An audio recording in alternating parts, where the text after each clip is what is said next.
कल आप सबने, देखो भाई अगरबत्ती लगाने वाले थोड़ा सावधान है। महाराज ध्रुव जी का पावन चरित्र श्रवण किया। भगवान का देखो एक नाम है भक्त वांछा कल्पतरु। भक्त जो इच्छा करता है भगवान उसको पूर्ण कर देते हैं, तब वृक्ष बन करके। प्रेम से बोलो राधे राधे। देखो जब हम वृंदावन पहली बार गए 2003 में, तो पिताजी छोड़ आए। बहुत छोटे थे, आयु बहुत कम थी। अभी भी कौन ज्यादा है, बोलो राधे राधे। आप लोग यही कह रहे हो अभी भी कौन ज्यादा है महाराज। तो अभी तो ठीक ही है जो भी है, लेकिन पहले तो बहुत छोटे थे। तो स्थिति ये बनी कि बिल्कुल मन न लगे वहां, और कुछ पढ़ लेना पड़े महाराज। जबकि बनारस से पढ़ के गए थे, ऐसा नहीं था, लेकिन वहां का वातावरण हमको कुछ समझ में ना आवे। और बहुत पुराने वक्ता हैं, बड़े वंदनीय हैं, अच्छे वक्ता हैं, प्रातः स्मरणीय श्री कृष्णचंद्र ठाकुर जी महाराज। तो उनका ही सुन करके हम भी जय श्री कृष्ण बोला करते थे वहाँ। तो एक दिन हमारे जो गुरु जी हैं उन्हीं के पास हम गए। हमने कहा कि बता, अच्छा कोई ना कोई समस्या आ जाए कि घर भागना पड़े, रुक ना पाऊँ वहाँ और मन बिल्कुल ना लगे। तो हमने गुरु जी से कहा गुरु जी पता नहीं क्या है, लगता है ठाकुर जी हमारे ऊपर कृपा नहीं कर रहे हैं, हम वृंदावन में रुक नहीं पा रहे हैं, बात क्या है। और जबकि हम उन्हीं का नाम लेते हैं, बात बात में जय श्री कृष्ण बोलते हैं। बोले बस यही गलती करते हो, ये हमारे गुरु जी ने सिखाया। बोले यही गलती करते हो। महलन की सरकार राधिका रानी है, जय श्री कृष्ण से काम ना चले। अगर यहाँ वास करना है तो राधे राधे रटना पड़ेगा। अकर के देखो फिर देखना अगर कोई समस्या हो। बोले ये तो वैसे भी किसी की नहीं सुनते हैं, जब राधा जी से अर्जी लगाओगे तब ये मानते हैं। हाँ बोलो राधे राधे। जब राधा जी हाथ दिखाते ही ना तो सरकार भीगी बिल्ली बन जाते हैं। बोलो राधे राधे। तो हम बांके बिहारी मंदिर दर्शन करने गए। हमने कहा देखो अब तुमसे तो हुआ नहीं है, इसलिए आज से तुम्हारा नाम बंद। अब तुम ठाकुर जी आपको छोड़ करके श्री राधिका जी के शरण में जा रहे हैं। और उस दिन से महाराज राधे राधे कहने लगे। आज तक महाराज 8 वर्ष बराबर वृंदावन रह गए। बोलो राधे राधे। और जो कुछ सोचा नहीं था उससे ज्यादा मिल गया। इसीलिए कहना है राधे राधे रटू निरंतर तेरे ही गुण गाऊं। राधे राधे रटू तेरे ही गुण। ओ राधे राधे रटू निरंतर तेरे ही गुण गाऊं। तेरे ही गुण गाय गाय मैं तेरा ही हो जाऊं। तेरे ही गुण गाय गाय कर तेरा ही हो जाऊं। कि सोई मोहि अपनों कर ली दो लाडली अपनों कर ली दो।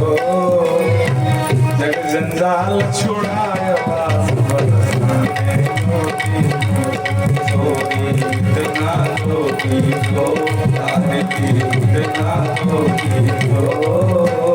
जग जंजाल छुड़ाया बास बरसाने होती तो बास बरसाने होती तो। जब राधे राधे रटना शुरू किया हमारा, तब जाके वहाँ स्थायित्व का भाव आया। नहीं तो महाराज पैर न रुके, किसी न किसी कारण बस भागते रहे। वृंदावन में 1 दिन या 2 दिन रुक पाऊँ मैं भाग गया। नहीं कोई समस्या आ जाए या कोई अनुष्ठान आ जाए तो धन का लालच आ जाए तो कहीं पंजाब निकल जाए, हरियाणा निकल जाए महाराज। हाँ लेकिन जब गुरु जी ने कहा बेटा यही गलत करते हो, अगर यहाँ रहना है तो राधे राधे रटना पड़ेगा। वृंदावन में एक कहावत है वहाँ की, वृंदावन में रहना है तो राधे राधे कहना है।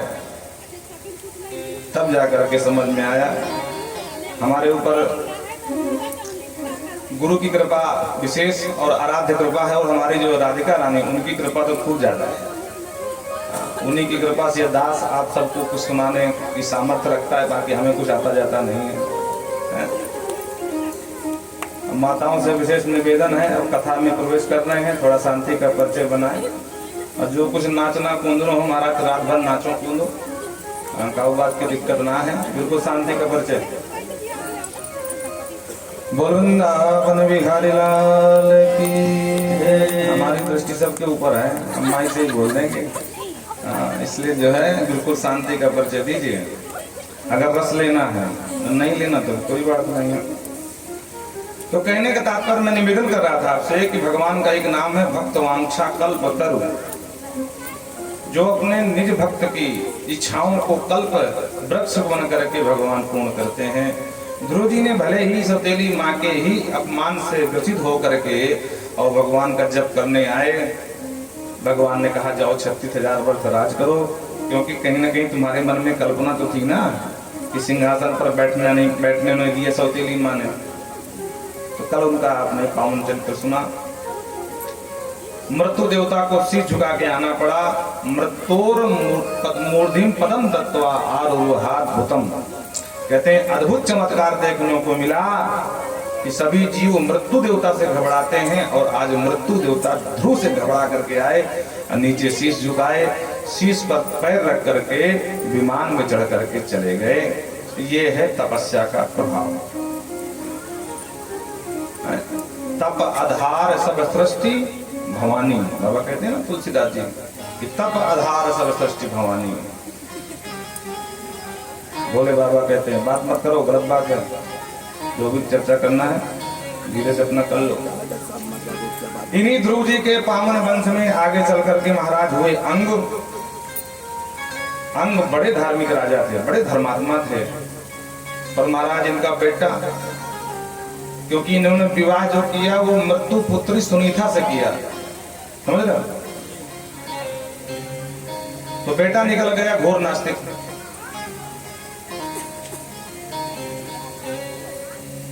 परीक्षित पूछ लिए महाराज ये नास्तिक कैसे हो गए, जब बाप धर्मात्मा तो बेटा नास्तिक कैसे हुआ? तो सुखदेव बाबा कहते हैं राजन, कभी कभी ननिहाल पक्ष के गुण भी बच्चे पे आ जाते हैं। बोलो राधे राधे।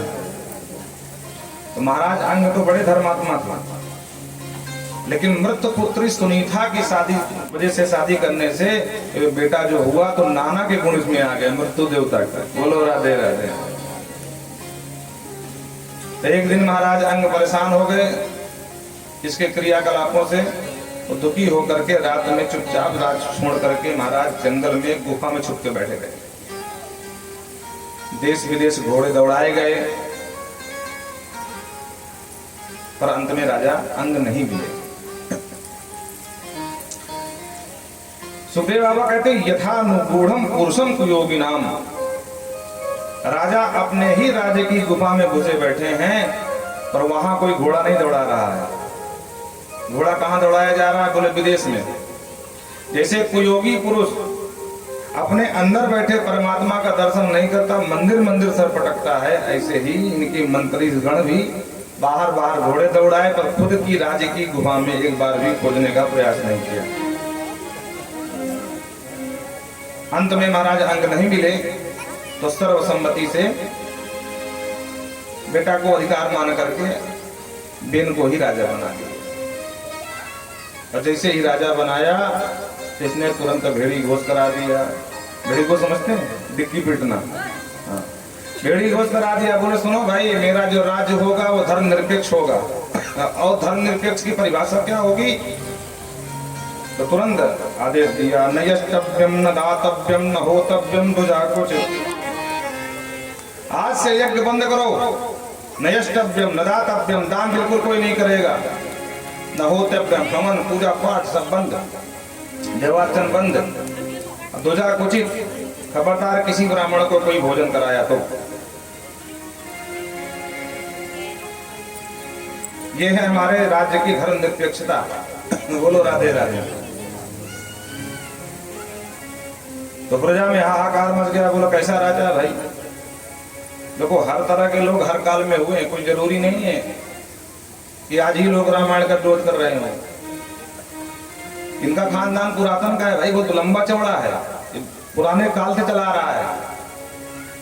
आज अगर रामचरितमानस के ऊपर चिन्ह खड़ा किया जाए तो कोई नई बात थोड़ी ना है। बेन जैसे घोर नास्तिक राजा भी कर चुके हैं, तो कोई पहली बार थोड़ी ना हो रहा है।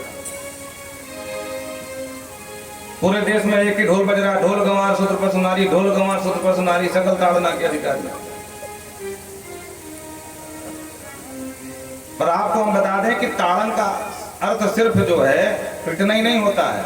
आप सब लोग तिरहार के वासी हो, और हमको कभी भी याद है जब कभी आप जो है पशु पालन जो करते हैं, जब गाय भैंस चराते हैं, तो जैसे कोई जानवर नहीं दिख रहा तो लोग बोलते हैं जाओ ऊपर से चढ़ करके ताड़ ले।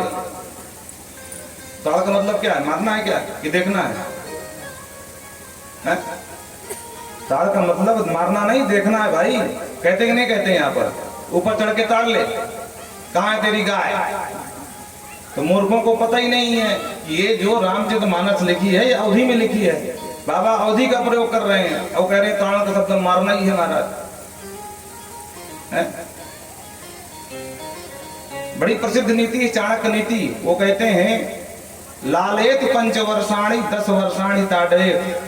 तो क्या वो कह रहे हैं बच्चे को मार डालो, 5 वर्ष तक उसका लालन पालन खूब करो, वो 5 के बाद थोड़ा सा मेधा शक्ति पुष्ट होने लगे तो फिर 16 साल की अवस्था तक खूब देखभाल करो। देखभाल करना है, मारना नहीं है। अब जैसे ये ढोल है, अगर इसको अभी चढ़ा हुआ है, चढ़ाया रख दिया जाए तो कल क्या होगा? फट जाएगा। जैसे माताएं ढोलक बजाती, जब बजाना तो चढ़ा लिया और बजाना बंद उतार दिया। तो ढोल गंवार शूद्र पसनारी, सकल ताड़ना के अधिकारी। भैया शूद्र का मतलब श्रमित वर्ग है, जो बेचारे दीन है, हीन है, सिर्फ आजीविका उनकी मजदूरी है, उनको ध्यान दीजिए।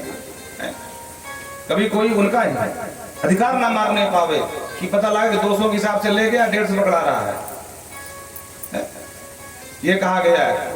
रामचरितमानस का विरोध करने वाले वो सिर्फ अपनी राजनीति की रोटियां सेक रहे मूर्ख। क्या नाम है वो, कौन था है नेता मौर्य करके कोई? अरे काहे का स्वामी, वो नास्तिक है। बोलो राधे राधे। और जो सबसे गजब बात ये है भैया कि जब यही मूर्ख नेता इसी विधानसभा जो बीजेपी चल रही, इसके पहले के जो चुनाव हुए थे उसमें ये पार्टी के अंदर था, सत्ता में था, मंत्री भी था, तब इसको नहीं दिखी ये चौपाइयां। अब विपक्ष में आ गया, कोई पूछने वाला नहीं, तो बोले कोई नया मुद्दा खड़ा कर दो, आपस में लड़वा दो। भैया आपस में लड़ने में फायदा नहीं है। ये मूर्ख लोग कुछ भी पढ़ा देंगे उल्लू सीधा करने के लिए। बोलो राधे राधे। तो सकल ताड़ना, सकल देख रेख के अधिकारी हैं, मारने की नहीं है। अब वो चाहे वो नारी हो। एक घटना आपको सुनाते हैं। एक व्यक्ति पहली बार परदेश जा रहा था पत्नी को लेकर के, बाकी तो रहता था वो। ये सब तो घटना कोई बनी बनाई बात नहीं बता रहे हैं। तो ट्रेन स्टेशन में गया, ट्रेन आ गई तो जल्दबाजी में मूर्ख क्या किया कि अपना चढ़ गया, पत्नी छूट गई। अब उसको पता ही नहीं, पत्नी बेचारी रो गई, वो चला गया चढ़ करके। बहुत दिन बाद हमसे मिला, बोले महाराज क्या बताएं, और जल्दबाजी में पत्नी हमारी छूट गई। हमने कहा तुम मूर्ख हो, रामचरितमानस पढ़ते हो नहीं पढ़ते? बोले हाँ। हमने क्या क्या लिखा है? सी चढ़ाई चढ़े दो भाई है? ये नियम है कि साथ में अगर धर्म पत्नी है तो उसको पहले चाहे नाव में बैठना हो, चाहे ट्रेन में बैठना हो, चाहे बस में बैठना हो, पहले अपनी पत्नी को चढ़ा, उसके बाद खुद चढ़ा। अगर पहले पत्नी को चढ़ाया होता तो छूटती ही नहीं, और छूट गई महाराज, बाद मिली ही नहीं। वो भगवान ने कहा चली, थोड़ा दिमाग की वो थी, बहुत दिन बाद मिली, 10 साल के बाद। अरे जिस रामचरितमानस में बाबा कहते हैं सी राम मैं सब जग जाने, वो किसी भला किसी क्या विरोध करेंगे भाई? है चेतन की बात छोड़ो, वो जड़ को कहते हैं राममय है, ये पत्थर भी राममय है, ये बट वृक्ष, ये वृक्ष, ये सब राममय है।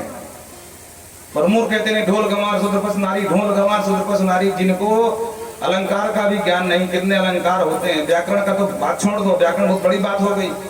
हिंदी साहित्य की तो बात छोड़ दो, अलंकार का भी बोध नहीं है। चरण धरत चिंता करत चितवत चारों ओर, असुवर्ण को खोजत फिरत कभी व्यभिचारी और चोर। समझ में आ रहा कि नहीं आ रहा? चरण धरत चिंता करत चितवत चारों ही ओर, असुवर्ण को खोजत फिरत कवि व्यभिचारी और चोर। अब बोलो इन मूर्ख नेताओं से पूछा जाए कि भाई जरा इसका अर्थ बता दे, क्या बताएंगे? ये तीनों सुवर्ण को खोज रहे हैं, एक कवि है, एक व्यभिचारी है और एक चोर है। बोलो राधे राधे। तीनों सुवर्ण को खोज रहे हैं। तो कवि क्या खोज रहा है? सुवर्ण, सुंदर अक्षर खोज रहा है। पूरी प्रगति में कवित्व का ही दर्शन कर रहा है। कौन शब्द कहां से उठा लो अपने कविता पे लगा दो, मेरी कविता पे भी थोड़ा सा वजन आ जाएगा। कवि भी खोज रहा है सुवर्ण को, सुवर्ण, सुंदर वर्ण खोज रहा है, सुंदर शब्द खोज रहा है, अक्षर जिसे कहते हैं। बोलो राधे राधे। समझ में आ रहा कि नहीं आ रहा? ये मूर्ख लोग रामायण में आकर टिप्पणी करेंगे और इनसे कहते हैं आओ सामने, हम शास्त्रार्थ तुमको चुनौती देते हैं, आओ जहां पर तुमको समस्या हो आओ हमसे करो शास्त्रार्थ, हम तुमको बताएंगे कहां पर क्या लिखा है। तो सामने नहीं आ रहे हैं। क्यों? क्योंकि उनको इससे मतलब नहीं है। उनको तो सिर्फ अपनी राजनीति को, राजनीति की रोटी सेकना है। हिंदुओं को आपस में बांट करके कुछ अपनी पार्टी का भला करा दे, कुछ कट करके चले जाएंगे तो उसमें जाके वोट दे देंगे महाराज। बस ये सब का चल रहा। कवि व्यभिचारी, व्यभिचारी क्या खोज रहा? सुंदर वर्ण, सुंदर मुख की नारी, व्यभिचारी है ना। देखो सुवर्ण है लेकिन तीनों के अर्थ में अलग अलग उसका अर्थ हो जाएगा, ध्यान रखना। हाँ, व्यभिचारी भी खोज रहा है और सुंदर स्त्री खोज रहा है। और चोर, स्वर्ण माने सोना, वो भी खोज रहा है पर वो सोने को खोज रहा है। एक सुंदर वर्ण अक्षर को खोज रहा है, एक सुंदर वर्ण कामनी नारी को खोज रहा है और एक सुंदर वर्ण सोना को खोज रहा है। ये लोग करेंगे रामचरितमानस पर टिप्पणी है।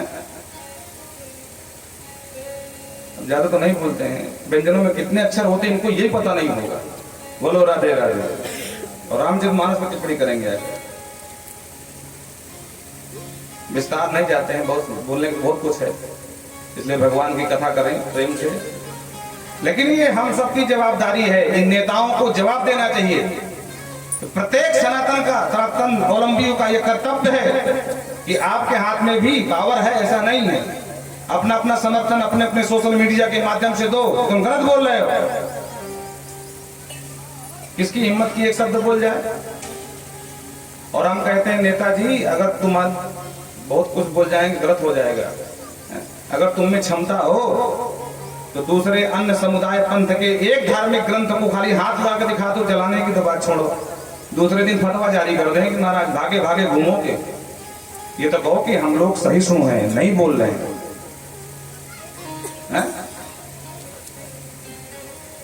वृंदावन बिहारी लाल की। तो कहते महाराज ये बेन ने प्रतिबंध लगा दिया, न यष्टव्यम न दातव्यम न होतव्यम दुजा कुचित, यज्ञ अनुष्ठान पूजा पाठ ब्राह्मण भोजन सब बंद। और प्रजा परेशान हो गई, अरे राम राम। अब प्रजा भाग भाग करके हम जैसे ब्राह्मणों के पास संतों के पास जाने, महाराज समझाओ राजा को। अब राजा धार्मिक को तो बात समझे, महाघोर नाती को क्या समझेगा? पर फिर भी संत और ब्राह्मण मिलकर के समझाने गए, महाराज आप अपनी राजनीति करिए ना, धर्म पर कुठाराघात क्यों कर रहे हो? राजनीति करो, हमें कोई समस्या नहीं, पर धर्म पर कुठाराघात महाराज ना करो। तो ब्राह्मणों को भी महाराज आंखें दिखाने लगा। बालिसा बदयूयम धर्मे धर्म मानी ना। संतों से कहता है तुम बड़े भले बुढ़े हो गए हो, दाढ़ी पक गई है, पर अधर्म में धर्म मानना है। तुम्हारी बुद्धि बालिसा बच्चों जैसी बुद्धि हो गई है, क्योंकि भगवान को कोई होता ही नहीं है। जिसको तुम भगवान मानते हो, कभी भगवान को देखा है? भगवान काला होता है, गोरा होता है, नीला होता है, पीला होता है, छोटा होता है, बड़ा होता है। जिसके पीछे इतना पागल बने घूम रहे हो, बताओ भगवान कैसा होता है? बोलो राधे राधे। ऐसे कुतर की समाज मिल जाते हैं। एक ऐसे ही नास्तिक था, एक संत के पास गया, बोले महाराज भगवान को देखा? बोले हाँ देखा। बोले हमको दिखाओ। बोले इतना आसान थोड़ी ना है। बोले इसका मतलब भगवान होते ही नहीं, तुम झूठ बोल रहे हो। अपनी दुकान चलाने के लिए कह रहे हो। भगवान हो तो दिखाओ ना।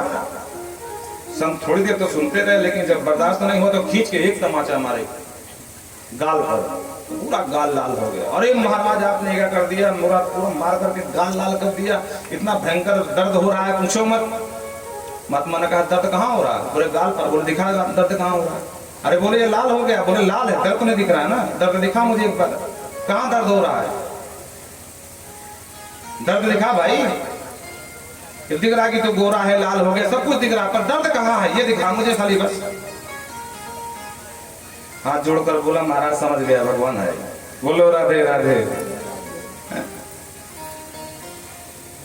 शास्त्र भी कहता सठे साठ्यम समाचरे, इन जैसे सठों के साथ सठता का ही व्यवहार करना चाहिए, तब जाकर के धर्म सुरक्षित बचेगा। और स्थिति आजकल ये हो गई कि जिसको जो मन आ रहा वही सब अनाप शनाप बके जा रहा है। एक संघ के प्रमुख है, नाम है मोहन भागवत, उनकी तो बुद्धि बिल्कुल बौर आ गई है। हाँ, वो कहते हैं जाति व्यवस्था ब्राह्मणों की बनाई है। उनका वक्तव्य आ गया था बीच में, फिर हम लोगों ने पूछा कि भाई बताइए कहाँ ब्राह्मण बना दिया। कलयुग में तो आप देख ही रहे हैं, त्रेता में रामचरितमानस में सबका वर्णन, निषाद राज भी है, धोबी है, सब कुछ है। द्वापर में यदुवंश भी रहा, यादव भी रहे, ब्राह्मण भी रहे, गर्गाचार वगैरह, क्षत्रिय भी रहे कंसरे से। लेकिन हम सतयुग की बात करते हैं। सतयुग में महाराज हरिश्चंद्र कहाँ बिके थे? बनारस में। और किसके हाथ बिके थे? डोम के हाथ बिके थे। तो भाई तब जाति कहाँ से आ गई? इसी गीता में भगवान कहते हैं कि चातुर्वर्णम मया सृष्टम गुण कर्म विभागसा, मैंने ही 4 वर्णों की स्थापना की है।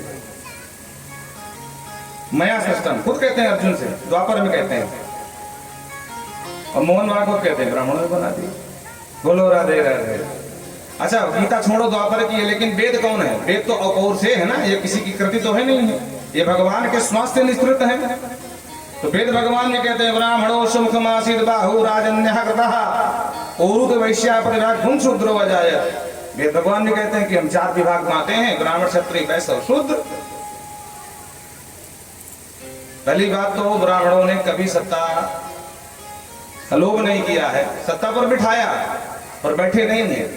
प्रत्यक्ष उदाहरण है महाराज चाणक्य का। एक सामान्य सा बालक जो बंदी था, मूरा का बेटा,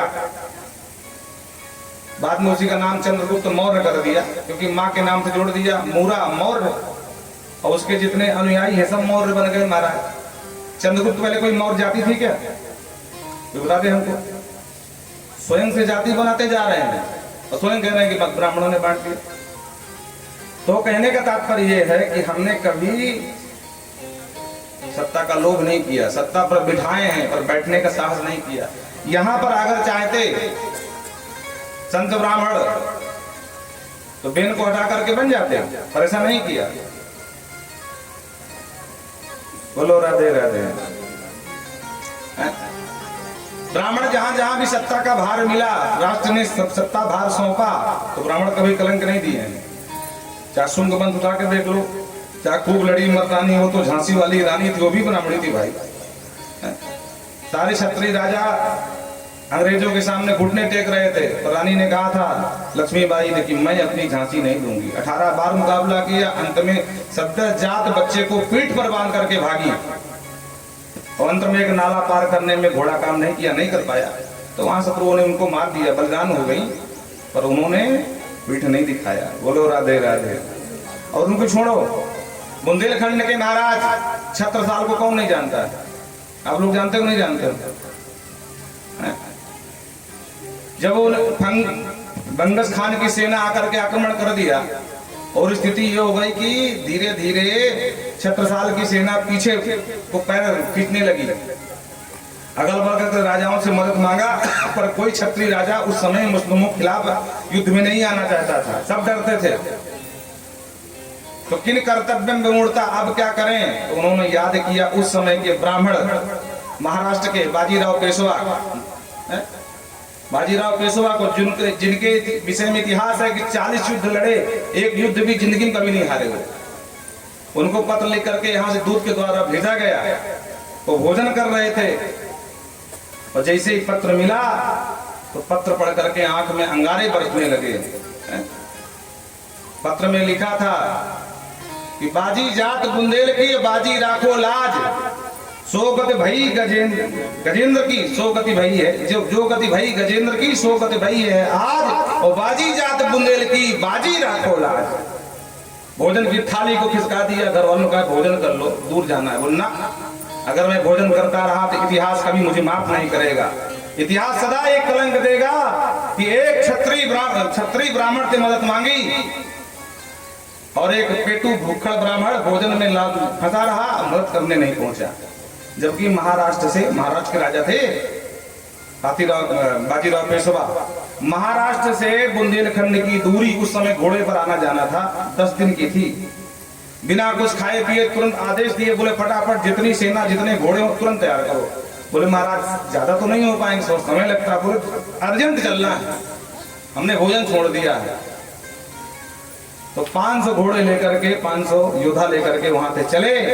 10 दिन की यात्रा को मात्र 48 घंटे में पूरा किया उस वीर ब्राह्मण ने, और आकर के बुंदेलखंड में युद्ध के भूमि में आया। और आकर के जब देखा छत्रसाल ने, बोले अरे ब्राह्मण देवता महाराज ये 500 योद्धा क्या करेंगे? तो उन्होंने मुस्कुराते हुए कहा था, छत्रसाल ये मेरे लिए 2 घंटे युद्ध कर लेना ये मुस्लिम, तो मैं अपने आप को मान जाऊंगा, आज के बाद तलवार नहीं उठाऊंगा।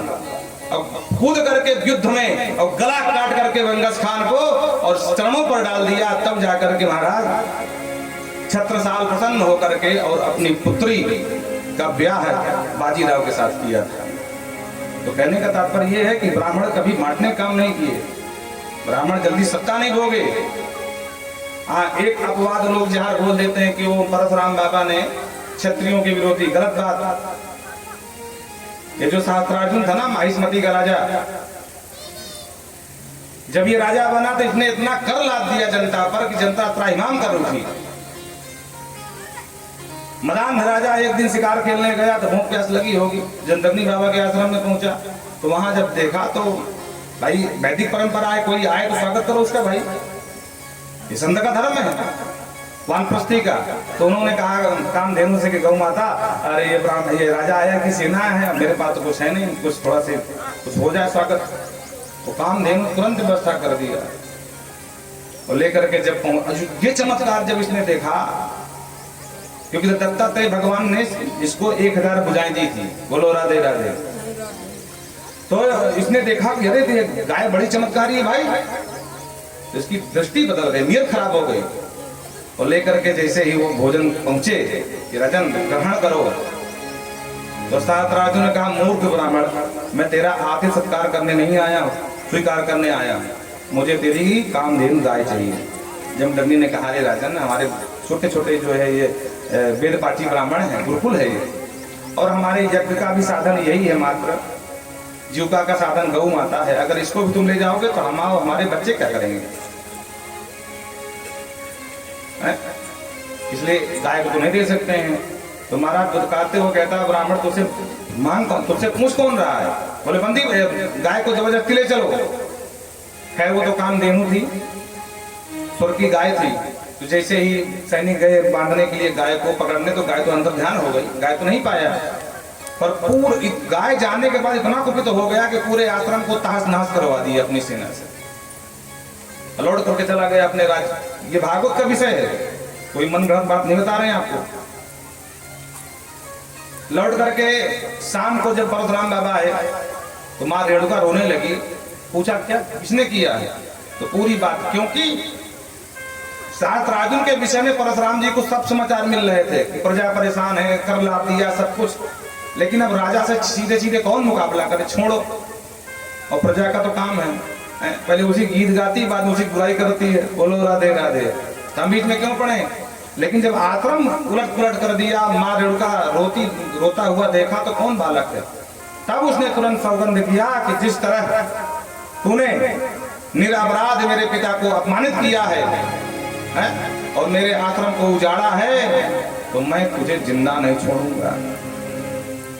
सीधे महिष्मती पहुंचे अकेले फरसा लेकर के, वो ललकारा, हे सहस्त्रार्जुन कायर निकल बाहर, अब कर मुझसे युद्ध।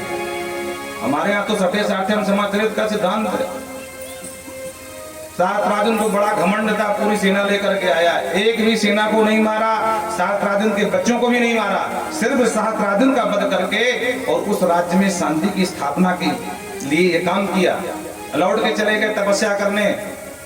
पर कहते हैं ना कि कटीले वृक्ष की जड़ जब तक नीचे होती ना तो कभी भी कांटा पनप सकता है। चाणक्य ने ऐसे नहीं वो कटीले बबूल पर मट्ठा डाला था। बोलो राधे राधे। बच्चे राजा बने, अगर चाहते तो माहिष्मती को हड़प लेते पर नहीं हड़पा, राजा बन जाते पर नहीं किया, क्योंकि उनको राज की भूख नहीं थी। तपस्या करने चले गए और अपने पिता का बदला लेने के लिए एक दिन तपस्या में रत जमदग्नि का शीश इनके बच्चों ने उतार लिया।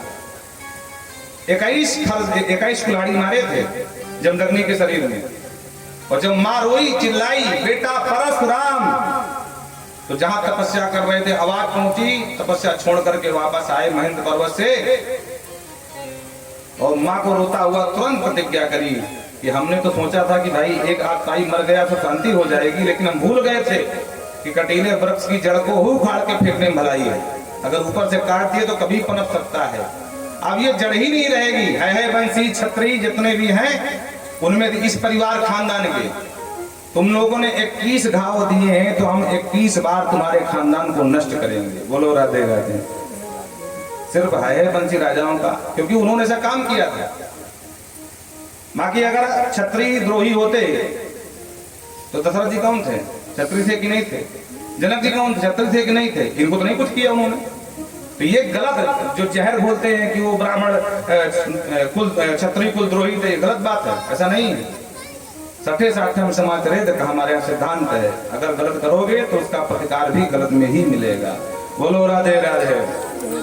बेन को समझाया पर समझ में नहीं आया, ब्राह्मणों को अंग दिखाने लगा, अंत में कुपित हो गए। अब कुपित होकर के कहते हैं हनताम ऐसा पापा प्रकुदारण, अरे मारो इस पापी को, इसकी तो प्रकृति ही बहुत दारुण है। और जो ओंकार ध्वनि करी तो सिंहासन से धम्म नीचे गिरा और गिर करके मर गया। पर उनको तो राजा को सुधारने गए थे, कब्जा करने तो गए नहीं थे। कब्जा करना होता तो ब्राह्मण बन के राजा बैठ जाते। अब आपस में कानाफूसी करने लगे कि भाई हम तो राजा को सुधारने आए थे, ये तो सुधार ही दिए, अब राजा कौन बने? इसकी शादी ना भाई थी कि भाई बेटा कोई हो तो बना दे। तो क्या करें? तो बेन के ही शरीर का मंथन करने लगे। सबसे पहले जांघों का मंथन किया तो एक ठेगना सा पुरुष प्रकट हुआ। देखकर मूड खराब हो गया। अरे राम राम, हम तो भगवान के लिए तब मंथन कर रहे थे, भगवान प्रकट होंगे, पर ये काला कौटा हमारे किस काम का है? उसने कहा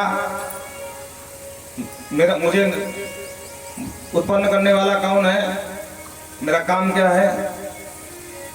तो ब्राह्मण ने कहा निश्चित, चुपचाप बैठ जा।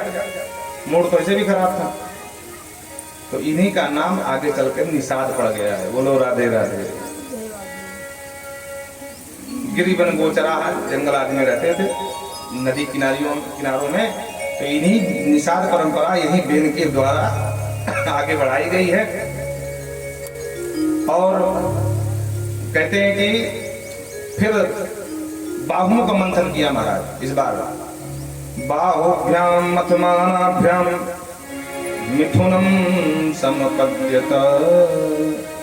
जो बाहुओं का मंथन किया, इस बार साक्षात भगवान अर्ची देवी के साथ पृथु महाराज प्रकट हो गए।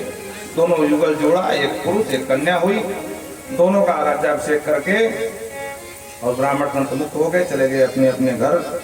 यही पृथु महाराज नगर ग्रामों की व्यवस्था बनाई। एक दिन प्रजा रोती रोती आई, बंद कर दो, बोल वृंदावन बिहारी लाल की जय। तो यही प्रजा एक दिन आई और बोली महाराज कुछ नहीं हो रहा,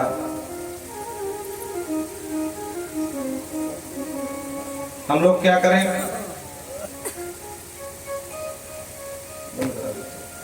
बंद कर दो बिल्कुल।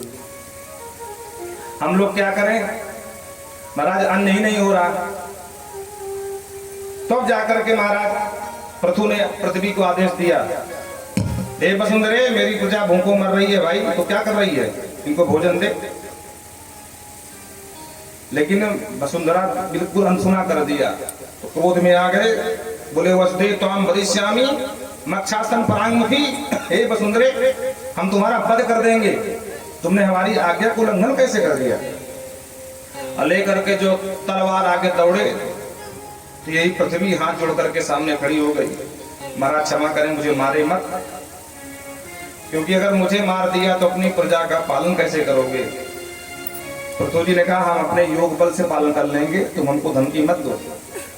बोलो राधे राधे। जो कभी कभी ना माताएं कहती हैं बहुत कुछ करोगे तो मायके चली जाऊंगी,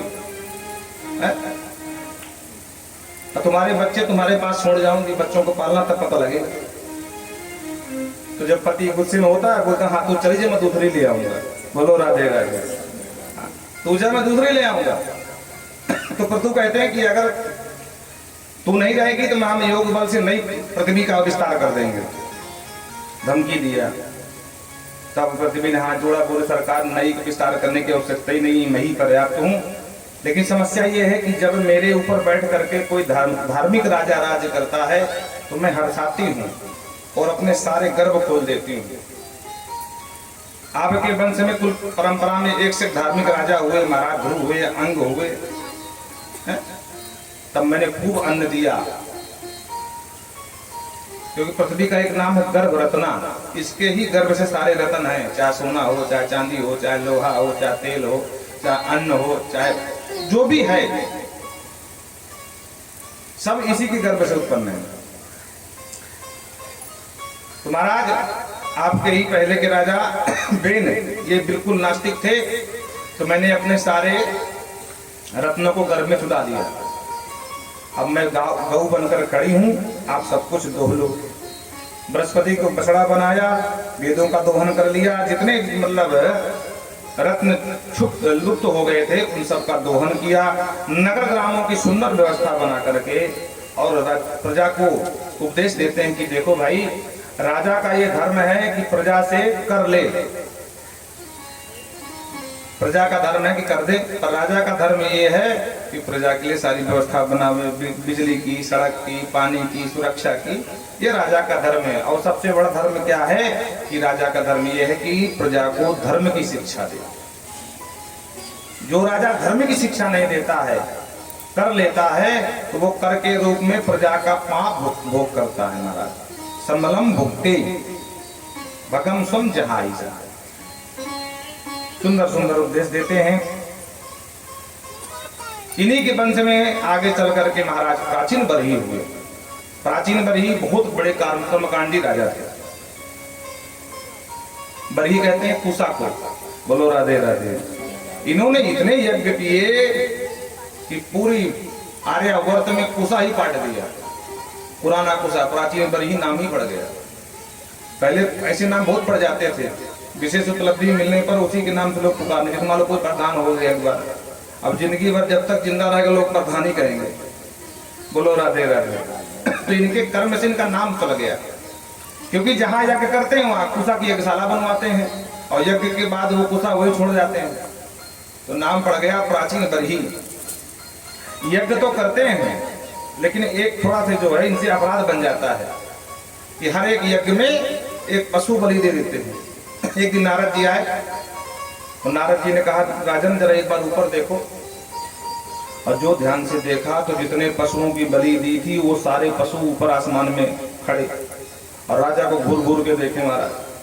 प्राचीन बरही कांप गए, महाराज सब ये सब क्या है? बोले वो सब क्या है, तुमने जो किया वही है, तुमने इनको मारा। ये कहते हैं तुम कब मरोगे तब हम तुम्हारा तुमसे बदला लेंगे, कि तुम्हारी प्रतीक्षा में है महाराज।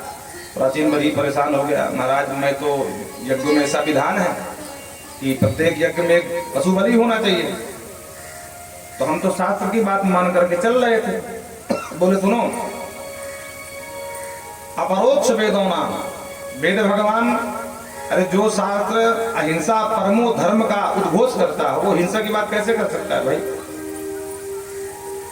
और कदाचित कहीं पर उल्लेख भी मिलता है कि ये अहिंसा परक है, हिंसा परक नहीं है। जैसे एक व्यक्ति था, विद्यार्थी जीवन था, गुरुकुल में पढ़ने गया, बीड़ी बहुत पीता था महाराज, ध्यान से सुनना, तो एक दिन चुपके से बीड़ी पी रहा था, बच्चों ने देख लिया तो जाकर के गुरुजी शिकायत कर दिया, गुरुजी ये बीड़ी पी रहा है। गुरुजी ने पकड़ कर खूब डांटा, मूर्ख कहीं का, तो पी रहा है, बच्चों को बिगाड़ देगा, ये सब बंद करो। तो इसने कहा गुरुजी बिना बीड़ी के मैं मर जाऊंगा, बीड़ी पकड़ नहीं रह सकता। गुरुजी ने कहा अच्छा ये बात है, तो एक काम करना, तो हफ्ते में 1 दिन पी लिया कर बस, ताकि मरने न पाओ। 6 दिन न पीना, रविवार रविवार पीना। बोले हाँ ठीक गुरु, चल जाएगा। बोले 6 दिन नहीं पिए, बोले नहीं पीऊंगा। और गुरुजी समझा दिया, गुरुजी कुछ काम था, चले गए छुट्टी में अपने घर। और जो रविवार आया इसने बंडल निकाला, और पहले छुप के पीता था, अब खुल्ला खुल्ला पीने लगा। बोलो राधे राधे। और बच्चों ने देखा, बोले आने दे गुरुजी को, मूर्ख, उस दिन कम पिटाई तेरी हुई है। अरे बोले बोल देना गुरुजी, गुरुजी ने ही बताया तो है, गुरुजी ने ही कहा है कि रविवार को बीड़ी पीना बहुत लाभदायक होता है, प्रत्येक विद्यार्थी को पीना चाहिए। अब मेरी ना मान दो, गुरुजी से पूछ ले। उसने कहा सही कह रहा, बोले बिल्कुल सही कह रहा। तो बच्चे बोले इसमें क्या क्या लाभ है? बोले बहुत लाभ, गैस नहीं बनती महाराज, सबसे अच्छा लाभ तो यही है। बोलो राधे। बहुत लोग ऐसा बताते हैं, भाई हम तो आप तक प्रयोग नहीं किए, तो बताई बात हम भी जानते हैं। बोलो राधे राधे। आप लोग सोचो कहीं महाराज भी कहीं प्रयोग किए हैं क्या? तो बहुत सारे लाभ बताए। अब बोले सबसे बड़ा लाभ है कि बीड़ी पीने के बाद रविवार को पी लो, 6 दिन पढ़ने में खूब मन लगता है। बच्चे बोले अरे राम राम, तभी तो हमको कुछ आ नहीं रहा, भैया हम भी पिएंगे। तो रविवार को महाराज सब बच्चों को बीड़ी की नशा लगा दिया।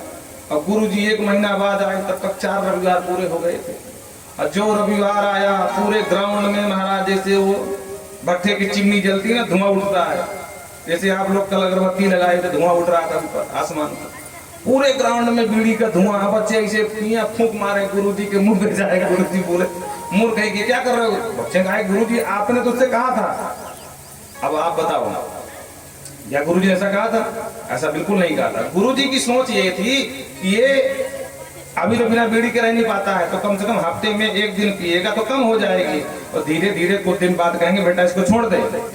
तो गुरुजी इस दिमाग से बताए, पर उसने उसको रूढ़ी बना दिया हमारा कि गुरुजी ने कहा रविवार को बीड़ी पीना चाहिए। तो हमारे वेद में, शास्त्र में कदाचित ऐसी कोई बात लिखी भी है, तो ये अहिंसा परक है, ताकि ऐसे कोई रोज मांसाहार न करे, शिकार न करे जब कभी, क्योंकि रोज कोई यज्ञ करेगा नहीं है। तो 4-10 साल में कोई यज्ञ हो पाता हमारा, तब जाकर के एक पशु की बलि दे दी जाएगी। उसमें जो बहुत मांसप्रिय हैं, मांसाहार हैं, उनके लिए वो प्रसाद बन जाएगा वो। लेकिन उसको तुमने राजन गलत तरीके से लिया। अहिंसा परमो धर्म का उद्घोष करता है हमारा धर्म, इसलिए हिंसा करना ठीक नहीं है। और पुरंजनोपाख्यान के माध्यम से हमारा सुंदर उपदेश दिया कि देखो अभिज्ञात और पुरंजन दोनों परम मित्र हैं। पुरंजन कौन है? बोले पुरी यीशु जनयति सब पुरंजना, जो अनेक प्रकार की योनियों में जन्म लेता है वही है पुरंजन जीव। अभिज्ञात को सब कुछ पता है, वो है परमात्मा। दोनों नित्य सखा है, पर पुरंजन अपने कर्मों के अनुसार योनियों भटकता रहता है। अब बड़े मुश्किल से नर तन मिलता है उसको, फिर भी माया मोह में फंसा रहता है। अंत में जब भगवान ही गुरु रूप में, गुरु ब्रह्मा गुरु विष्णु गुरुदेव महेश्वरा, गुरु रूप में आते हैं और भगवान ही अपना ध्यान कराते हैं कि देख भाई हम तुम नित्य सखा थे, तब जाकर के दुनिया का ये संस्कृति चक्र मिटता है और जीव का कल्याण होता है। दिव्य उपदेश देकर के महाराज प्रसन्न किया। और इन्हीं के आगे बंध में चल करके प्रचेतागण हुए, जिनको बाबा शिव ने सुंदर उपदेश दिया। और एक इन्हीं प्रचेतागणों के वंश में आगे चल करके प्रचेताओं ने नारद जी से एक बात पूछ लिया कि नारद जी ये बताओ कि सबसे शीघ्र प्रसन्न होने वाले देवता कौन है? तो नारद जी ने सुंदर दृष्टांत देकर समझाया। दया सर्वभूतेषु संतुष्ट्यायेन केनव सर्वेन्द्रियोपशान्त्या च तुष्यत्या सुजनाय। नारद जी कहते हैं बच्चों, भगवान को प्रसन्न करना है तो उसके 3 सूत्र हैं। कौन से? बोले दया सर्वभूतेषु। वैसे तो भगवान शिव आशुतोष हैं, बहुत जल्दी प्रसन्न होते हैं, लेकिन नियम बता दिया प्रसन्न करना है तो सबसे पहले सभी भूत प्राणियों में दया करना सीखो। ये नहीं कि अपना बच्चा है तो खूब दया बरत रही है, शत्रु का है थप्पड़ बरत रहे महाराज, ये दया का शुद्ध रूप नहीं है। परस्मिन बंधु वर्गे वा मैत्रे दृश्य रिपो तथा आपन्ने रक्षितव्यम तू दयेसा परिकीर्तिता। अपना बच्चा हो, शत्रु का बच्चा हो, पशु हो या कुत्ता बिल्ली कुछ भी हो, सिर्फ मनुष्य की बात नहीं है, प्राणी मात्र पर, जीव मात्र पर दया करना सीखो अगर भगवान को प्रसन्न करना है तो। और दूसरा सूत्र संतुष्टिया येन केन वा, भगवान ने जो दिया है जितना दिया है बस उसी में संतुष्ट रहो। ये नहीं कि रोज रोज महाराज बहुत लोग बहुत रोते रहते हैं, सब कुछ होते हुए भी रोते हैं, अरे महाराज मेरे पास तो कुछ नहीं है। अब सब कुछ होता है तो उनको देखकर भगवान भी कहते हैं वारे भैया तेरी गति तू ही जाने, इतना सब कुछ है फिर भी रो रहा है। तो अंत में भगवान उसको दरिद्र ही बना देते हैं। बोलो राधे राधे। हाँ, दरिद्र मतलब समझते हो कि सब कुछ होते हुए भी जो रोता रहे कि मेरे पास कुछ नहीं है, कुछ नहीं है, कुछ नहीं है, ऐसा व्यक्ति महाराज साल में एक ही बार कपड़ा सिलाता है। हाँ, उसी में बारात भी कर लेता है, उसी में रिश्तेदारी कर लेता है, सब कुछ उसी में कर लेता है। भगवान उसकी रहनी बना देते हैं, इतना धन से मोह हो जाता है। एक कोई धार्मिक आयोजन हो रहा था समाज के सहयोग से, एक धनी मानी व्यक्ति थे लेकिन महाकंजूस। तो लोगों ने कहा कि सब लोग दान कर रहे हैं पर तुम भी कर दो। तो उसने कहा कि जब सभी लोग कर रहे हैं तो क्या हमारा करना जरूरी है क्या? अरे भाई क्यों जरूरी नहीं है, समाज कार्य है, धार्मिक कार्य है, तुम भी तो समाज में रहते, बाहर रहते हो क्या? न ज्यादा करो, कुछ ही कर दो। बोले तो ठीक है, आज नहीं कल करेंगे। ऐसा करके चला गया और वो पीछे पड़ गए जो आयोजन करता थे कि तुमको करना ही पड़ेगा। दूसरे दिन घर पहुंच गए तो बड़े मुश्किल से 1 रुपया निकाला जो चांदी का सिक्का चलता था। अब मन में सोच रहा दे दूं कि ना दे दूं, यहाँ दबा लिया हमारा, ऐसे करके मजबूत पकड़ लिया, दे दूं कि ना दे दूं, दे दूं कि ना दे दूं, सोच रहा है। अब लोग उसको कह रहे हैं बाबा कुछ तो दे दे, बाबा कुछ तो दे दे। अब उसको बराबर मजबूती से पकड़े मारा, छोड़ नहीं रहा है। अंत में सोचा कि दे ही देता हूं, लेकिन फिर सोचा कि दे तो दूंगा लेकिन दोबारा इससे मुलाकात तो होगी नहीं, तो एक बार खोल के देख लूं, बेचारे को छक भर के, अब फिर दान कर देता हूं। तो जैसे मुट्ठी खोला तो महाराज मुट्ठी बंद थी तो पसीना पसीना हो गई। तो बात बनाते हुए कहता है भैया तुम बहुत रो रहे हो, हम तुमको बिल्कुल दान नहीं करेंगे। हाँ, और पट से जेब में रख लिया। बोलो राधे राधे। कह रहा तुम रो मत, अब मैं तुमको बिल्कुल देने वाला नहीं हूं। तो देते देते जेब में रख लिया। बोलो राधे राधे। ऐसे लोग होते हैं। तो भगवान ने जो दिया है, जितना दिया है उसमें संतोष रखो। संतुष्टिया येन केन वा। जब भी हम अपने से छोटों को देखते हैं ना तो हमारी ऊंचाई पता चलती है कि हम कितने ऊंचे हैं। बोलो राधे राधे। लाखों करोड़ों इसी भारत में ऐसे व्यक्ति हैं जिनके आंखें तो हैं पर दिखता कुछ नहीं है। कम से कम भगवान ने बड़ी कृपा करी है, हमको सुंदर 2 आंख तो दिया है, उसमें रोशनी भी तो दी है। कितने ऐसे लाखों करोड़ों हैं कि पैर हैं पर चल नहीं सकते क्योंकि पैर बिल्कुल मारा लुंज पुंज है। बैल गाड़ी बनाकर घिसकते रहते हैं, ऐसे पहिया लगाकर काट की हो। कम से कम उनसे तो भगवान ने हमको अच्छा ही बना दिया है। कितने ऐसे हैं कि खाने का तो कोई भी कुछ भी खा सकते हैं पर डॉक्टर ने मना कर दिया, खबरदार डायबिटीज के मरीज हो कुछ नहीं खा सकते हो। हाँ, बाजरा की रोटी खाओ बस, राम राम जपो। गेहूं की रोटी भी नहीं खा सकते डायबिटीज वाले। हाँ, सब कुछ है फिर भी रोटी नहीं खा सकते। कम से कम भगवान ने चकाचक बना के रखा, चाहे पेड़ा खाएं, चाहे घी खाएं, चाहे गेहूं की रोटी खाएं, चाहे शक्कर खा जाए, फर्क बिल्कुल ना पड़े शरीर से। तो जब हम अपने से दूसरे के नीचे वालों को देखते हैं तब हमको पता चलता कि हमारी ऊंचाई कहाँ पहुंच गई है। तो संतुष्टिया येन केन प्रकारेण, भगवान ने जो दिया है, जितना दिया, ये मत कहो कि मेरे पास कुछ नहीं है। हाँ, संतोष रखो, और तीसरा सूत्र समझाया सर्वेंद्रियो प्रशांत्या च। आसु तुष्य जनार्दन, आसु बहुत शीघ्र भगवान जनार्दन प्रसन्न हो जाएंगे। कब? जब कहा सर्वेंद्रियो प्रशांत्या च, अपने इंद्रियों में संयम बरतो। ये नहीं कि इंद्री जो मांग ले बस वही आप फटाफट उसके जो है भोग सामग्री देना शुरू कर दिए। तो इंद्रियों में संयम रखो।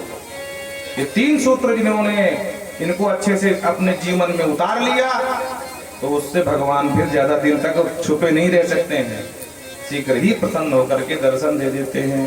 बोल राधा कृष्ण भगवान। इन्हीं के वंश में आगे चल करके महाराज, इनके जो बड़े भैया मनु जी के बड़े पुत्र नाम प्रियव्रत था, ये पहले तो विवाह नहीं कर रहे थे। हाँ, कि मनु जी ब्रह्मा जी से शिकायत किए कि भाई तामा समझाओ पुत्र को, तो ब्रह्मा जी आए और प्रियव्रत को समझाया, बेटा विवाह कर ले क्योंकि सृष्टि विस्तार करना है भाई।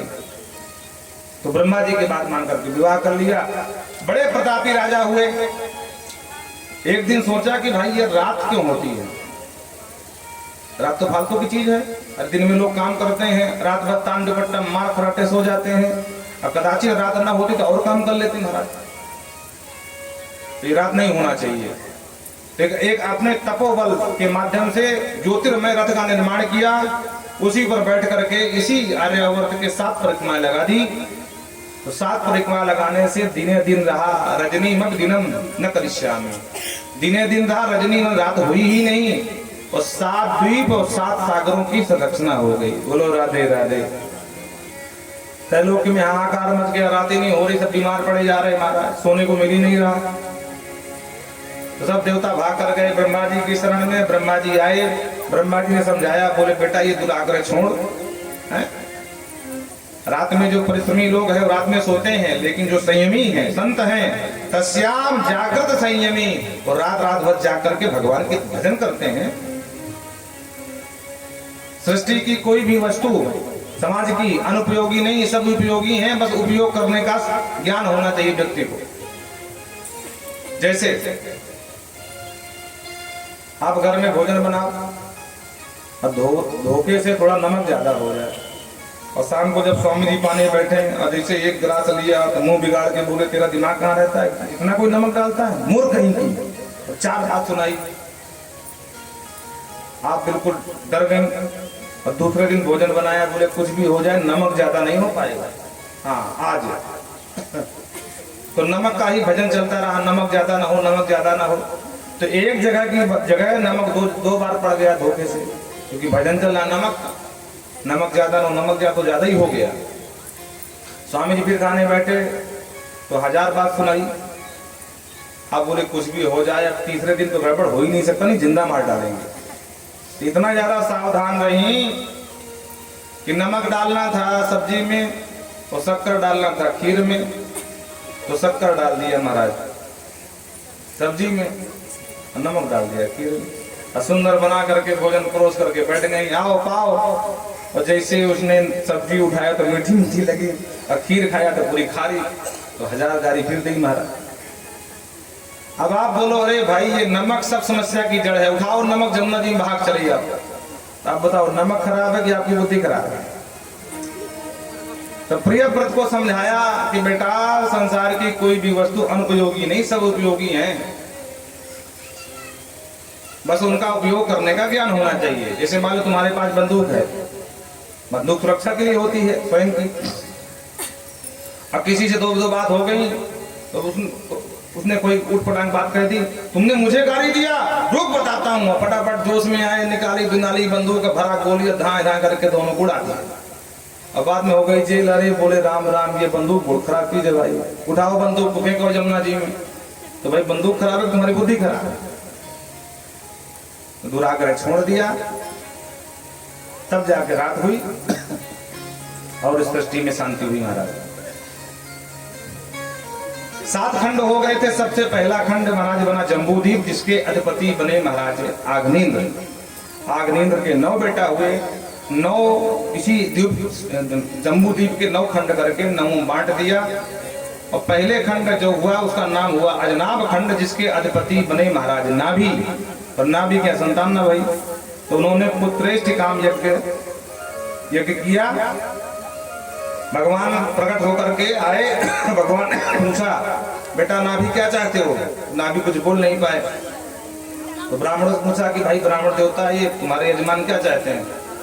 तो उन्होंने कहा, सरकार ये आप जैसा बेटा चाहते हैं। भगवान बोले, ये तो बड़ी विचित्र व्यवस्था है भाई। अहो बताहम ऋषियों बहुत मुस्लिम, मैं अपने जैसा बेटा कहाँ पाऊंगा?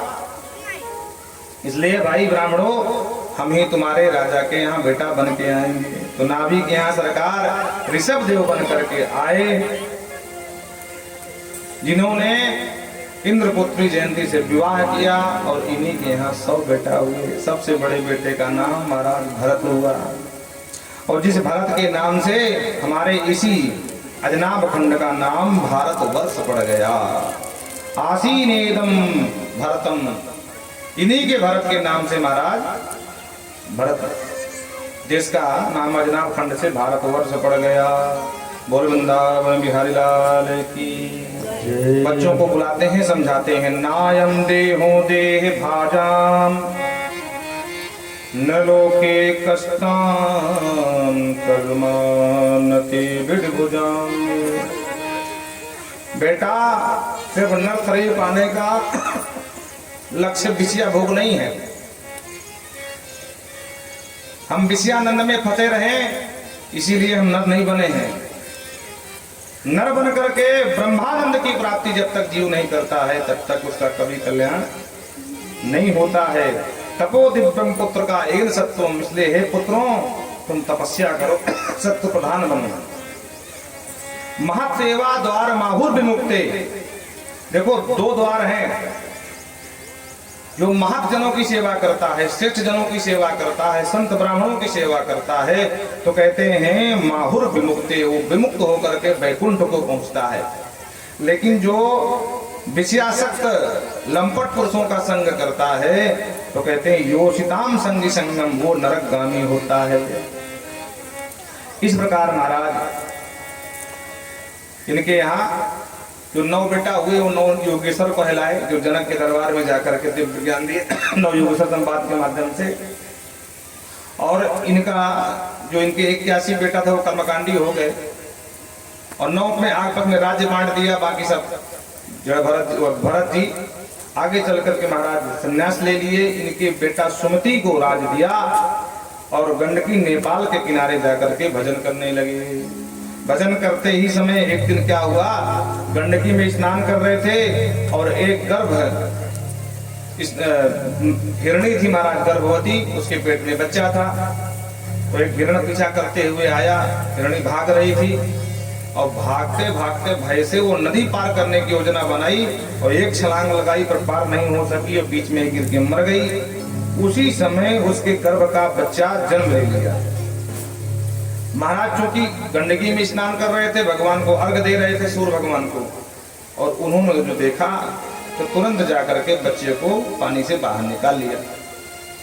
आश्रम में ले आए, और आश्रम में लाकर के महाराज उसकी सेवा करने लगे।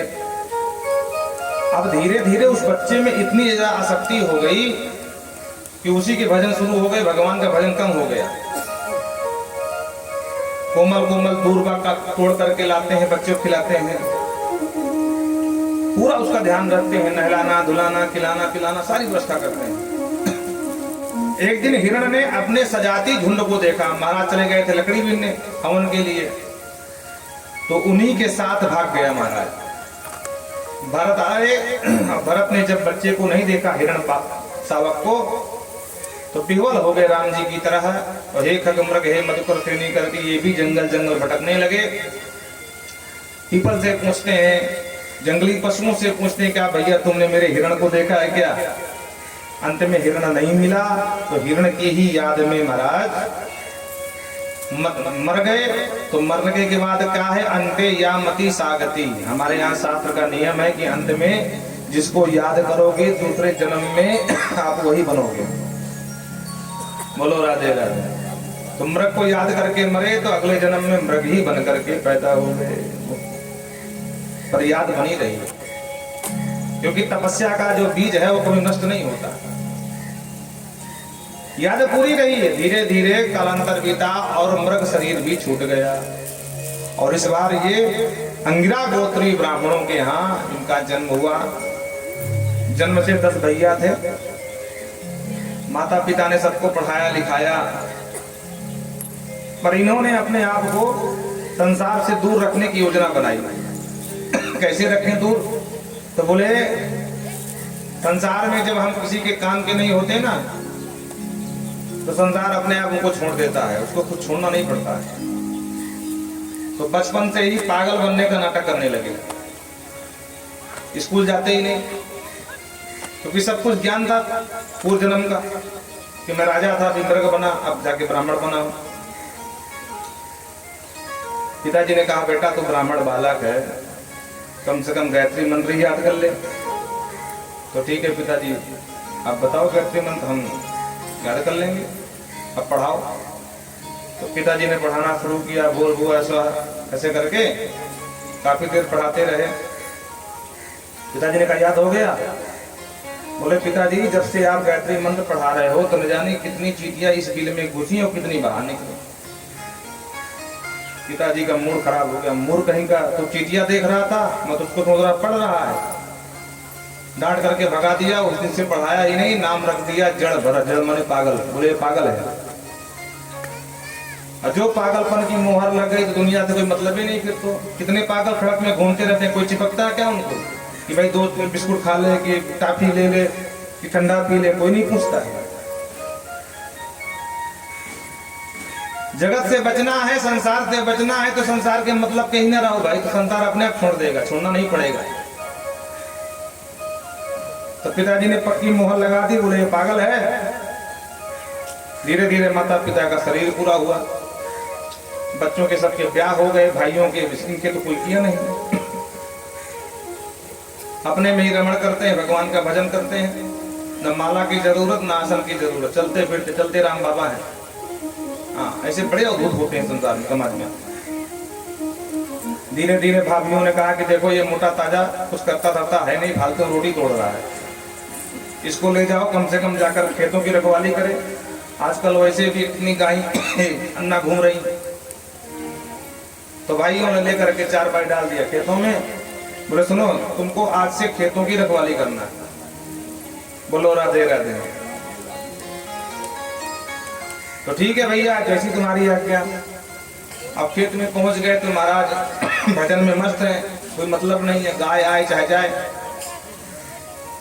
न चिड़िया हटा रहे हैं, कह रहे हैं राम जी की चिड़िया, राम जी का खेत, आओ चिड़िया खाओ भर भर पेट। बोलो राधे राधे। दूसरे खेत के जानवर भी अपने खेत में लगा लेते हैं, खाओ तुम्हारे ही खेत है। भाइयों ने देखा, बोले मोर कहीं का, तो मारा इसको, इनको पीटा। बोल भाग यहाँ से। तो बेचारे अकेले मलमस्त हो असमस्त होकर के जा रहे थे जंगल से। और उस जंगल में एक डकैत रहता था, सरदार उसका, उसके संतान नहीं हो रही थी। तो देवी माँ का मंदिर था भद्रकाली का। तो भद्रकाली से मन्नत मांगी थी, मनौती, कि भद्रकाली अगर मुझे बेटा होगा तो मैं नर बलि चढ़ाऊंगा। और संयोग से बेटा हो गया। उसने कहा देखो भाई कोई नर मिल जाए पकड़ के लाओ, बलि देना देवी जी को। तो डकैत घूमने लगे, देखने लगे, तो कोई तो मिला नहीं। बाबा जी मिल गए, चलो भरत जी। तो बाबा जी को पकड़ लिया। चलो बाबा डकैत सरदार के पास। ठीक है भैया चलो। ले जाकर के महाराज पहुंच गए। सरदार ने आदेश दिया तुरंत इसको नहला धुलाओ भाई, अच्छे अच्छे कपड़े पहनाओ। नहलाया धुलाया, कपड़े पहनाया, खिलाया पिलाया भी, इत्र फुलर भी लगाया। और लेकर के भवानी के मंदिर पहुंच गए देवी मैया के। बाबा करो प्रणाम। और बाबा जैसे प्रणाम करने को सर झुकाए तो सरदार ने तलवार दिखाई। जड़ भरत बोले ये सब क्या है भाई? डकैत के सरदार ने कहा कि देखो भाई ब्राह्मण देवता, फालतू में तुम रसगुल्ला पेड़ा नहीं खा, ऐसे थोड़ी खिला रहे थे, अब तुम्हारी बलि दी जाएगी। तब जड़ा भरत जी को पता चला, रे राम राम, संसार बड़ा खतरनाक है। हम सोचे ब्राह्मण जान करके हमारी सेवा कर रहे हैं। ठीक है, जो प्रारब्ध में है तो भोगना तो पड़ता है। अगर माँ को माँ की यही इच्छा है तो ठीक है, यही मर जाएंगे। निर्भीक होकर के सर झुका दिया। भद्रकाली ने देखा कि एक ज्ञानी ब्राह्मण मुझे सब झुका रहा है और ये मूर्ख उसकी गर्दन उड़ाने की सोच रहे हैं। तो भद्रकाली प्रकट हो गई अष्टभुजी बन करके, सहजोच्चटाट सैव देवी भद्रकाली, और देखते देखते सारे डकैतों की गर्दन उड़ा दिया और पूरे मंदिर का परिदृश्य बदल गया। जड़ भरत जी ने घूम के देखा तो सारे डकैत मर चुके थे। बोले हो लगता है माता जी ने बचा लिया है? इसका मतलब कि अभी हमारा प्रारब्ध शेष है भाई, अभी मरना नहीं है हमको। मतलब क्या? मतलब कि गाड़ी में पेट्रोल है, अभी गाड़ी चल सकती है, खत्म नहीं हुआ। बोलो राधे राधे। तो माँ को प्रणाम किए, सीधे चल दिए अपने रास्ता। चलते जा रहे थे तो एक राजा था जिसका नाम था रहुगण, सिंधु सौ देश गीत का राजा था ये। रोज जाता था कपिलाश्रम सत्संग करने के लिए। तो पालकी में बैठ के जाए, राक्षी ठाट बाट तो परिचित है, और आप तो क्षत्रिय महाराज, ज्यादा राजा आप ही लोग भोगे हो, आपको क्या बताना है। तो पालकी ढोने वाले कहार दो पीछे लगते थे, दो आगे लगते थे, 4 कहार लगते। चलते चलते कहारों ने कहा सरकार एक बीमार हो गया हमारा कहार। राजा ने बोले बीमार हो गया? बहुत बिल्कुल नहीं चल पाएगा। बोले ना, बहुत तेज जोर आ गया, बुखार आ गया। तो एक काम करो, बीमार को हटाओ और कोई ठीक को लगा लो। और कोई तो मिला नहीं। महाराज चले जा रहे थे मस्ती की चाल, तो कहारों ने देखा, बोले महाराज जी वो जा रहे हैं एक। बोले बुलाओ उसको। ए बाबा इधर आ। तो सीधे से वहां चले गए बेचारे। क्या है भैया? बोले पालकी में लग जाओ। तो पालकी में भी लग गए। ठीक है भैया, पालकी में लगा दो। ब्रह्मज्ञानी को क्या फर्क पड़ता है? पर समस्या तब आई कि कहारों की अभ्यास होती है पालकी ढोने की, हैं? उनकी चाल बड़ी तीव्र होती है। बाबा अलमस्त तो मर मर के तो पहली बार चलते हैं। जैसे अगवानी में दूल्हा जाता है ना, धीरे धीरे महाराज कदम रखते रखते बतासा फोड़ते हुए। बोलो राधे राधे। ऐसे बाबाओं की चाल होती है, मटक मटक के चलना। लेकिन चलते समय ध्यान देते हैं कि चींटा चींटी ने कोई मर जाए भाई। दृष्टिपूतम निषेध पादम है उधारा। तो पहली बात तो धीमी चाल है और अलमस्त चाल है। और पालकी ढोने वाला जब अलमस्त चलेगा तो पालकी हिलेगी डुलेगी। तो राजा को बड़ा अजीब लग रहा, लेकिन क्या करें, मजबूर है भाई। कहा तो बीमार, तो इसी से काम चलाना पड़ेगा। अब जैसा चलना चलने दो। चलते चलते रास्ते में चींटी का झुंड दिखा। तो महाराज जी को लगा फालतू में पाप बन जाएगा, पैर पड़ जाएगा, तो सीधे छलांग मार दिया। अब आप लोग विचार करो कि पालकी ढोने वाला छलांग लगाएगा तो पालकी में जो बैठा उसकी स्थिति क्या होने वाली है। रघुगढ़ की गर्दन हुई चाक, और रघुगढ़ क्रोध में भार ढोने वाले वो ढाल, क्या कर रहे हो? पहली बात तो मर मर के चल रहे, ऊपर से गर्दन तोड़ रहे हो। अभी शाम को जाकर गरम पट्टी बांधना पड़ेगा, तब जाके गर्दन सीधी होगी 4 दिन बाद मेरी। तो मारा डांटा। तो जो कहार थे उन्होंने कहा महाराज क्षमा करें, इसमें हमारा कोई दोष नहीं है। जो मोटा वाला बाबा अभी अभी लगा ही गड़बड़ कर रहा है। पहली बात उसकी चाल ही निराली है। हाँ हाँ, और ऊपर से छलांग मार के चल रहा है मेढक की तरह। हम क्या करें उसमें? रघुगढ़ ने सुन तो लिया। रघुगढ़ सोचा कि देखो मजबूरी का नाम महात्मा गांधी कहते हैं ना। अब मजबूर है भाई, कोई है नहीं, बाबा से काम चलाना है, उसको डांटना ठीक नहीं है। तो बोला कोई बात नहीं, थोड़ा सा सावधानी चलो, सामंजस्य बना करके। ठीक है महाराज। तो दूर फिर चले महाराज। इस बार फिर चींटियों का झुंड जो दिखा महाराज। तो पुनः शिविकायाम, वो शिविका माने पालकी, पुनः जाकर एक छलांग मारी। तो फिर गर्दन रघुगढ़ की हुई चक चक, 3 बार चक चक हुई। रघुगढ़ से अब नहीं रहा गया। चिकित्साम दंडपाणी। हे मत वाले, पहली बात तो मर मर के चल रहा है और ऊपर से गर्दन तोड़ रहा है। वो चिकित्सा करूंगा कि जीवन भर याद रखेगा तू। कुपित हो गया महाराज, हड़काया। ऐसा लग रहा जैसे कि तू घर से धो के ला रहा हो, थक गया हो। अरे अभी अभी लगा, लेकिन लग रहा कि तू मुझ धो के चला हो। और जो डांटा तो अभी तक तो नहीं बोले, लेकिन अब नहीं शांत रहे।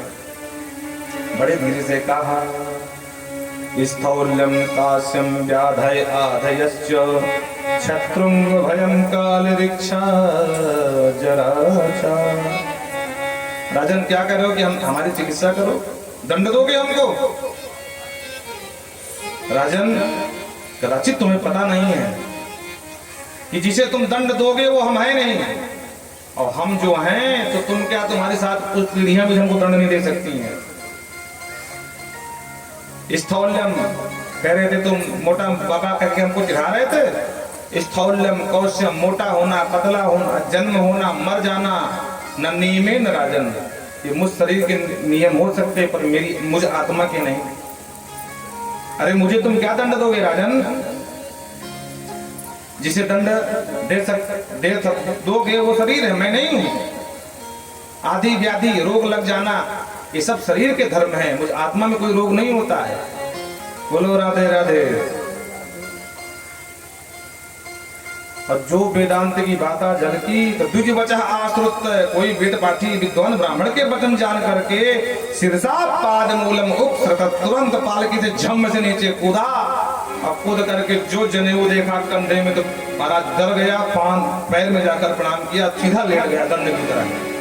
क्षमा करें महाराज, हम आपको पहचान नहीं पाए, आप तो लग रहा कोई ब्राह्मण देवता हो। जड़ भरत जी ने कहा देखो हम तो हैं तो ब्राह्मण देवता, इसमें कोई शक नहीं है, पर तुम घबराओ मत, हम खतरनाक ब्राह्मण नहीं हो। तुमको जो कहना है निर्भीक होकर के कहो। तब इसने अपनी पूरी बात कही। महाराज, पहली बात तो मेरा नाम रहुगण है और मैं किसी से नहीं डरता हूं, सिर्फ ब्राह्मण को छोड़ करके। यहां तक कि यमराज भी काल दंड लेकर के आ जाएं और वो भी कहते हैं रहुगण चल दो हाथ हो जाए तो हम रहुगण यमराज से भिड़ जाएगा, भोले बाबा से भिड़ जाऊंगा, भगवान श्री हरि नारायण से भिड़ जाऊंगा, चंद्रमा अग्नि और पवन देव से भिड़ जाऊंगा, लेकिन ब्राह्मण के क्रोध से बहुत डरता हूं। ना हम विशंके सुरराज वज्रान, न त्रक्षशूला न यमसदंडा, न निर्कुशोमा निलबित पास्त्रां, शंके बसम ब्रह्मकुला वमाना।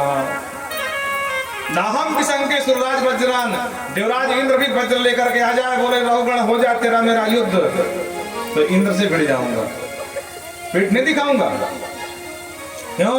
क्योंकि इंद्र से भिड़ूंगा, बाबा शिव से भिड़ूंगा, यमराज से भिड़ूंगा, सूर्य चंद्रमा अग्नि से भिड़ जाऊंगा तो सिर्फ मैं ही मरूंगा, मेरा खानदान बचा रहेगा।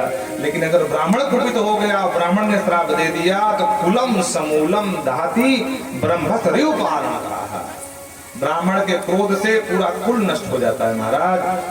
और ब्राह्मण के श्राप से जो मरते हैं नरकगामी जीव उसका सम्मान नहीं करते हैं, इसलिए हम ब्राह्मण से डरते हैं। और इसी बात को बाबा तुलसी लिखते हैं मानस में, इंद्र कुली समम शूल विशाला, इंद्र कुली समम शूल विशाला।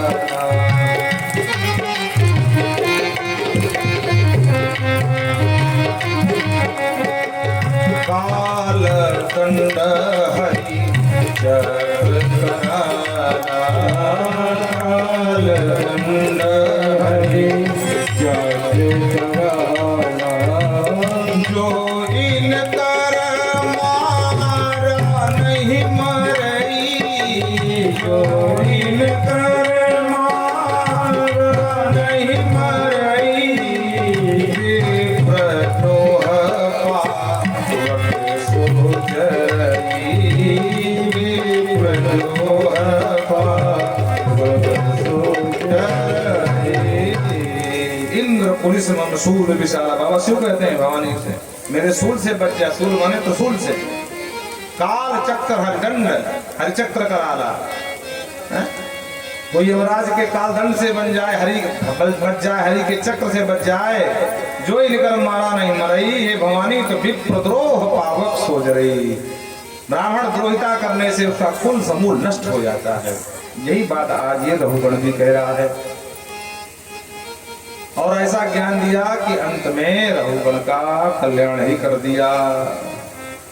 अब बोले सुनो, राजा के ठसक मुझे मत दिखाना, जानते हो मैं कौन हूं?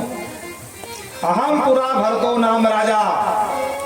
अरे तू भाई एक देश का, एक राज्य का मुख्यमंत्री होगा, और मैं पूर्व काल में पूरे भारत का मैं प्रधानमंत्री था, चक्रवर्ती सम्राट था। अहम पुरा नाम भरतो नाम राजा। अब मुझे तो धरत दिखा रहा था राजापन की। तब अकल ठिकाने आई, चरणों में प्रणाम बार बार किया। बोले सुनो राजन, रहुगण बिना महद पाद रजोभिषेकम, जब तक महद मने श्रेष्ठ जनों के चरण की अभिषेक धूलि से अपने ऊपर अभिषेक नहीं करोगे तब तक तुम्हारा कल्याण होने वाला नहीं है। अंत में इनका कल्याण कर दिया। बोल वृंदावन बिहारी लाल की जय। इसी में आगे चल के महाराज भारत की बड़ी महिमा गाई गई है भागवत के अंदर।